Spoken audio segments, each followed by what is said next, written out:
Hallelujah. प्रभु यीशु मसीह आप सबको आशीष दें। हमारी जिंदगी में तो बहुत लड़ाइयाँ होती हैं। हमें बीमारी से लड़ना है, अपने आप से लड़ना है और कठिन परिस्थिति से लड़ना भी है। जो कमजोर हैं तो बीमारियों का और दुखों का शिकार बन जाते हैं। कुछ लोग एडिक्शन में पड़ जाते हैं और पाप में फंस जाते हैं। हमारे चरित्र तो कठोर नहीं होना चाहिए, लेकिन हमारे मनोवृत्ति में बल होना चाहिए। भौतिक स्थिति में भी हमें शक्ति होनी चाहिए ताकि हम दुखों का सामना कर सके। देश के लिए लागू करें, यह भी सच है। अगर देश लड़ाई से हार जाते हैं तो बहुत प्रजा मर जाएंगे या दास बन जाएंगे। और न केवल भौतिक लड़ाई होती है, बाइबल कहती है आत्मिक लड़ाई भी है। वास्तव में यह आत्मिक लड़ाई और खतरनाक है। अगर यहां से हम हार जाते हैं तो हमारे सनातन काल के इथर्नल नियति बदल जाते हैं, निश्चित की जाती हैं। इसलिए परमेश्वर हमें आज्ञा देते हैं कि हम बलवंत हो जाएं ताकि हम इस आत्मिक युद्ध में जयवंत हो जाएं। काफी लोग जानते नहीं कि आत्मिक युद्ध होता क्या है, लेकिन बाइबल बहुत जगहों में आत्मिक युद्ध के बारे में बताते हैं। हम थोड़ा सीखें आज इसके बारे में। आत्मिक युद्ध वास्तव में सबसे पुराना युद्ध है। जगत की उत्पत्ति से पहले से यह होते आ रहा है और जगत के अंत तक यह होते जा रहा है। और ये सबसे बड़ी जगहों में फैल जाने वाले युद्ध हैं। जो देखे हैं, जो दिखाई देते हैं और जो अनदेखे हैं, इन सब क्षेत्रों में आत्मिक युद्ध हो रहे हैं। और इस आत्मिक युद्ध के द्वारा सबसे ज्यादा लोग मर गए हैं। न क्या मनुष्य के भौतिक मौत हुई है, वरन मनुष्य के सनातन काल के लिए जो मौत भी इस युद्ध से हो जाती है। और ये युद्ध वास्तव में शैतान और उसके अनुयायी, जो गिरे हुए जो स्वर्गदूत हैं, वे लोग परमेश्वर के विरोध में करने वाले युद्ध होते हैं। इसलिए इस युद्ध में मनुष्य की शक्ति का महत्व नहीं है। इस युद्ध में विजय पाना चाहते हैं तो जरूर जरूर प्रभु यीशु मसीह के मौत पर, प्रभु यीशु मसीह के पुनरुत्थान पर विश्वास करके लड़ना है। क्योंकि प्रभु यीशु मसीह ही सांप के सिर को कुचल देने वाला परमेश्वर है। उसी ने विजय पाली है। इसको कहते हैं आत्मिक युद्ध। बाइबल प्रेम के बारे में बताते हैं, लेकिन अर्थपूर्ण लड़ाई के विरोध नहीं करते हैं। जो लोग प्रभु यीशु पर विश्वास करते हैं तो इस आत्मिक युद्ध में शामिल योद्धा है, सोल्जर्स हैं। मनुष्य की शक्ति से हम जीत नहीं पाते हैं। इसलिए बाइबल कहते हैं हमें आत्मिक हथियार पहनने के लिए। आज के वचन हमें यह सिखाते हैं। लेफ्ट साइड में आप तस्वीर देखिएगा, एक लड़का बाइबल पढ़ रहा है, बाइबल पर मनन कर रहे हैं और बाइबल पर विश्वास कर रहे हैं। तो आत्मिक तौर से वो आत्मिक योद्धा है। इसलिए वास्तव में आत्मिक युद्ध करने के लिए योग्यता उसके अंदर है। और राइट साइड में दाऊद, जो इस्राएल का सेकंड राजा था, जब दाऊद लड़का था तो एक जायंट से लड़ा। जायंट इतना हथियार लेके आ रहे थे, धरानाक आदमी था, प्रोफेशनल जो योद्धा था। लेकिन दाऊद कौन था? एक लड़का था। लेकिन प्रभु ईश परमेश्वर यहोवा के नाम से तो आगे निकला और खोफा में एक पत्थर डाल के घुमा दिया और उसको मार डाला है। विजय तय की हुई थी। तो प्रभु के नाम से विजय मिली है।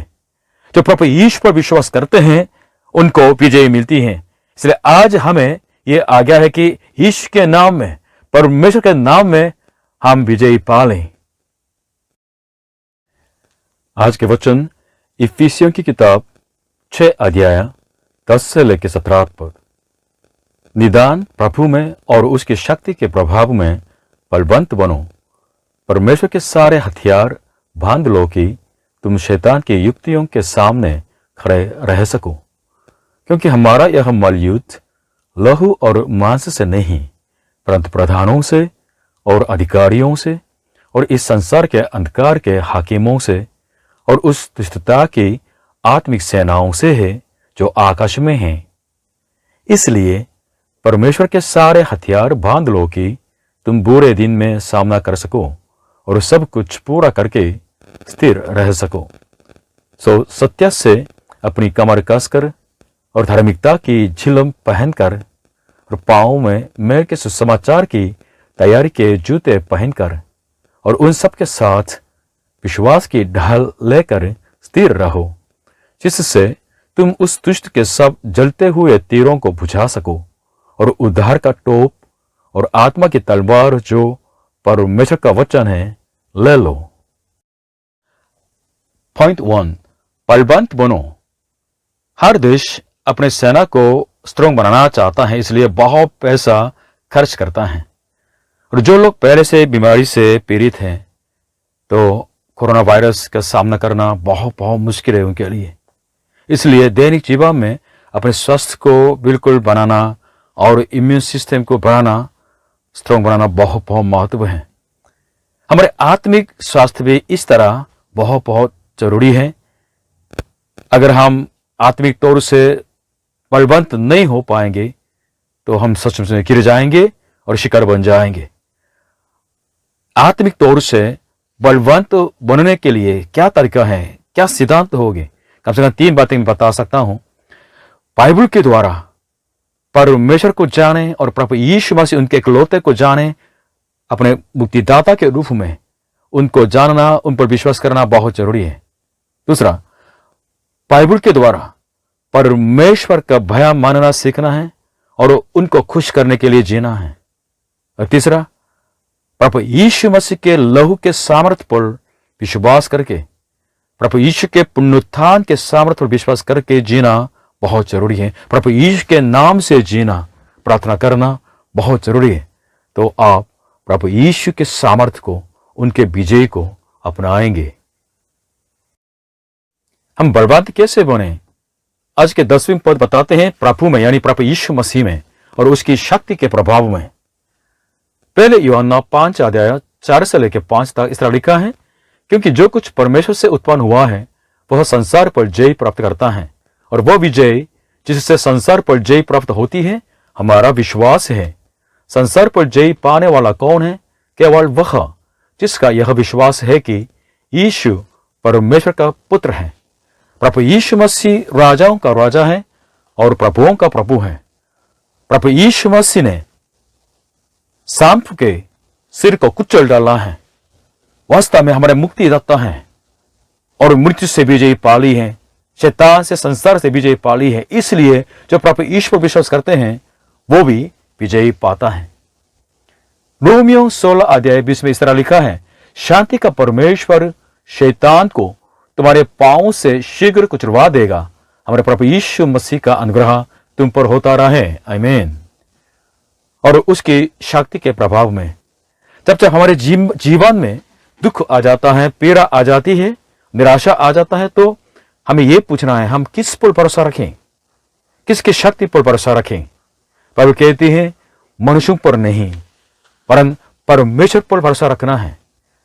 भजन संहिता 140 3 से 5 में लिखा है, तुम प्रधानों पर भरोसा न रखना, न किसी आदमी पर, क्योंकि उसमें उद्धार करने की भी शक्ति नहीं। उसका भी प्राण निकलेगा, वही भी मिट्टी में मिल जाएगा। उसी दिन उसकी सब कल्पनाएं नाश हो जाएंगी। क्या ही धन्य वह है जिसका सहायक याकूब का ईश्वर है और जिसका भरोसा अपने परमेश्वर यहोवा पर है। इसलिए पहले यूहन्ना 3:8 में लिखा है, जो कोई पाप करता है वो शैतान की ओर से है, क्योंकि शैतान आरंभ ही से पाप करता आया है। परमेश्वर का पुत्र इसलिए प्रकट हुआ कि शैतान के कामों को नाश करें। परमेश्वर का पुत्र इसलिए प्रकट हुआ कि शैतान के कामों को नाश करें।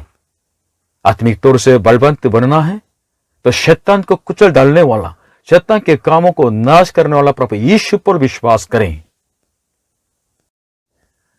पॉइंट 2, परमेश्वर के सारे हथियार बांध लो। 11 और 13, परमेश्वर के सारे हथियार बांध लो कि तुम शैतान की युक्तियों के सामने खड़े रह सको। इसलिए परमेश्वर के सारे हथियार बांध लो कि तुम बुरे दिन में सामना कर सको और सब कुछ पूरा करके स्थिर रह सको। क्यों परमेश्वर के सारे हथियार पहनने के लिए आज्ञा देते हैं? कारण स्पष्ट है कि क्योंकि हम आत्मिक युद्ध में पड़े हैं और बुरे दिन भी आ सकते हैं, हम गिर भी सकते हैं। इस तरह 11:13 में लिखा है। सर्वप्रथम यह है कि मानव जाति का शत्रु है शैतान। वो कार्य करता है, बहुत बहुत युक्तियों का कार्य करता है, मनुष्य को नाश करना चाहते हैं। इसलिए हमें हथियार पहनना है। और जो प्रभु ईश्वर पर विश्वास नहीं करते हैं तो वे शैतान के काबू में हैं। लेकिन जो प्रभु ईश्वर पर विश्वास करते हैं, परमेश्वर ने उनको शैतान के दास्तब से बिल्कुल पार कर दिया, बचा लिया है। इसलिए शैतान प्रभु यीशु के चेलों के विरोध में कार्य करता है, लेकिन प्रभु यीशु ने शैतान से विजय पा लिया है, इसलिए अपनी प्रजा की रक्षा कर सकता है। जिसने शैतान से विजय पा लिया है, उसके सामर्थ्य में बलवंत होना सचमुच में बहुत बहुत आवश्यक है। और मनुष्य के पतन से पहले से इस कॉस्मोस में आत्मिक युद्ध होते आ रहे हैं। एक स्वर्गदूत था, वो गिर गया और उसके पीछे चलने वाले सारे स्वर्गदूत भी गिर चुके हैं। इसलिए ये ग्रुप परमेश्वर के विरोध में कार्य करता है। इसलिए जब से हमने प्रभु ईश्वर पर विश्वास किया, तब से हम आत्मिक युद्ध में पड़े हैं। इसलिए हमें सतर्क रहना है और आज के वचन को ध्यान से सुनना है। आत्मिक युद्ध के स्वभाव के बारे में सीखें। 12वीं में लिखा है, क्योंकि हमारा यह मलयुद्ध लहू और मांस से नहीं, परंतु प्रधानों से और अधिकारियों से और इस संसार के अंधकार के हाकिमों से और उस दुष्टता की आत्मिक सेनाओं से है जो आकाश में है। क्यों बलवंत बनने के लिए इस तरह आज्ञा दी गई है? क्यों परमेश्वर के सारे हथियार पहनने के लिए आज्ञा दी गई है? क्योंकि आत्मिक युद्ध में है, युद्ध को जीतना है, हमें विक्टोरी पाना है। अगर युद्ध में हार जाते हैं तो मर जाएंगे या दास बन जाएंगे, दो में से एक ही है।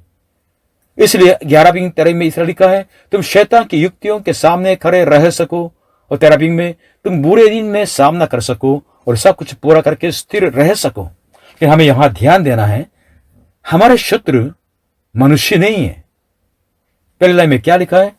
क्योंकि हमारा यह मलयुद्ध लहू और मांस से नहीं। हमें मनुष्यों से प्रेम करना है, उनके लिए प्रार्थना करना है, उनको आशीष करना है। जो हमें सताता है, जो हमारा शत्रु है, उनके लिए भी आशीष करना है, प्रार्थना करना है। लेकिन हमारा इस आत्मिक युद्ध का शत्रु कौन है? वो शैतान है, और शैतान के पीछे चलने वाले सारे गिरे हुए स्वर्गदूत हैं। इसलिए 11वीं में लिखा है, तुम शैतान की युक्तियों के सामने खड़े रह सको। शैतान और उसके साम्राज्य फैले हुए हैं। इसलिए किसके विरोध में लड़ना? इस तरह लिखा है, प्रधानों से, अगेंस्ट द रूलर्स एंड अधिकारियों से, अगेंस्ट द अथॉरिटीज, इस संसार के अंधकार के हाकिमों से, against the powers of this dark world, उस दुष्टता की आत्मिक सेनाओं से है जो आकाश में है, against the spiritual forces of evil in the heavenly realms. ये सारे जो ग्रुप है, ये मनुष्य नहीं, और अनदेख जो युग में दुनिया में चलने वाला, कार्य करने वाला शैतान के साम्राज्य के ऐसे सिस्टम में सेना है। दिखाई नहीं देता है, लेकिन पूरे यूनिवर्स में फैला हुआ है और लोगों को परमाता है, ताकि लोग प्रभु यीशु के सुसमाचार पर विश्वास न करें, परमेश्वर पर विश्वास न करें और परमेश्वर से दूर दूर चले जाएं, ताकि नाश हो जाएं। इस आत्मिक युद्ध में तो प्रभु यीशु पर जो विश्वास करते हैं वे लोग क्या करें? परमेश्वर के हथियार पहन के इस आत्मिक युद्ध मैदान में खड़े होना है, टिकना है। इस युद्ध के अंदर हमारी रक्षा करते हैं, हमारे विजय के लिए तो काम करते हैं। ये परमेश्वर के सारे हथियार है कौन, है क्या? हम इसके बारे में सीखना चाहते हैं। पॉइंट 3, स्थिर रहो। 14 से 17 तक, सो सत्य से अपनी कमर कसकर और धार्मिकता की झिलम पहनकर और पांवों में मेल के सुसमाचार के दायरे के जूते पहनकर और उन सब के साथ विश्वास की ढाल लेकर स्थिर रहो, जिससे तुम उस दुष्ट के सब जलते हुए तीरों को बुझा सको और उद्धार का टोप और आत्मा की तलवार जो परमेश्वर का वचन है ले लो। रोम साम्राज्य के जमाने में भी जो लड़ाई थी और आज के जो स्ट्रीट फाइटिंग या फाइटिंग में, रेसलिंग में तो आप देखेंगे ना, तो समझ पाएंगे कि जो लड़ने वाला अगर गिर जाता है, टिक नहीं पाता है, तो बहुत बहुत खतरनाक स्थिति आ जाती है। इसलिए कैसे खड़े हो जाएं, इसके बारे में पौलुस प्रेरित अभी लिख रहे हैं। जो हथियार जो पहने हुए वो टिक सकते हैं, वो खड़े हो सकते हैं और विजय पा सकते हैं। यहाँ जो रोम साम्राज्य के सेना के जो ऐसे तस्वीर है, 6 हथियार के बारे में बताया, लेकिन 6 में से 5 तो डिफेंस के लिए हैं और 1 आक्रमण के लिए है। आत्मिक तौर से भी इस तरह अगर ठीक से हथियार नहीं पहन पाएंगे तो खतरा में आप पड़ जाता है और बहुत खतरनाक तो जख्म और हानि हो सकती है। शैतान और उसके अनुयायी ये अनदेखी अस्तित्व है, आत्मिक जो अस्तित्व है, लेकिन उनका उद्देश्य स्पष्ट है। ये चाहते हैं कि मनुष्य परमेश्वर के भय से दूर हो जाए, प्रभु यीशु के अनुग्रह से, उद्धार के अनुग्रह से दूर हो जाए, ताकि मनुष्य नाश हो जाए। हम अगले पेज में ये सीखना चाहते हैं कि परमेश्वर के हथियार पहनना कैसे मनुष्य को विजयी दिला सकते हैं और परमेश्वर में और प्रभु यीशु में सुरक्षित रख के इस जो आत्मिक युद्ध में सचमुच में अगुवाई कर सकते हैं। हम इसके बारे में हम सीखना चाहते हैं। परमेश्वर के सारे हथियार पहन के लड़ना, इसका क्या मतलब है? हम थोड़ा डिटेल में जाएं। नंबर 1, सत्य से अपनी कमर कास के। परमेश्वर सत्य है और शैतान झूठ का पिता है, इसलिए ये लड़ाई परमेश्वर जो सत्य है उनके पक्ष में खड़े होने की लड़ाई है, सत्य से लड़ने वाली लड़ाई है। नंबर 2, प्रभु यीशु मसीह ही परमेश्वर की धार्मिकता है। जो पापी हैं, मनुष्य की जो धार्मिकता वास्तव में मैले चित्रों के समान है। हमारे अच्छा कर्म के द्वारा हम परमेश्वर के सामने खड़े नहीं हो सकते हैं। इसलिए हमें परमेश्वर की तरफ से बनी हुई धार्मिकता की आवश्यक है। प्रभु यीशु वही है। प्रभु यीशु की धार्मिकता अगर हमारे अंदर है तो शैतान हमें दोष नहीं लगा सकता है। हम पापों से स्वतंत्रता पाते हैं। इसलिए ये लड़ाई प्रभु यीशु मसीह की धार्मिकता पर भरोसा रखते हुए लड़ने वाले लड़ाई है। नंबर 3, मेल के सुसमाचार के जूते। मतलब मेल के सुसमाचार, प्रभु यीशु के सुसमाचार को फैला के अगर लोग विश्वास करेंगे तो परमेश्वर से मेल मिलाप हो जाते हैं। जब तक मेल मिलाप नहीं हो जाते हैं तो वे परमेश्वर के शत्रु बने रहेंगे, नाश हो जाएंगे। इसलिए लगातार प्रभु यीशु मसीह के सुसमाचार को फैलाने वाली लड़ाई होती है। नंबर 4,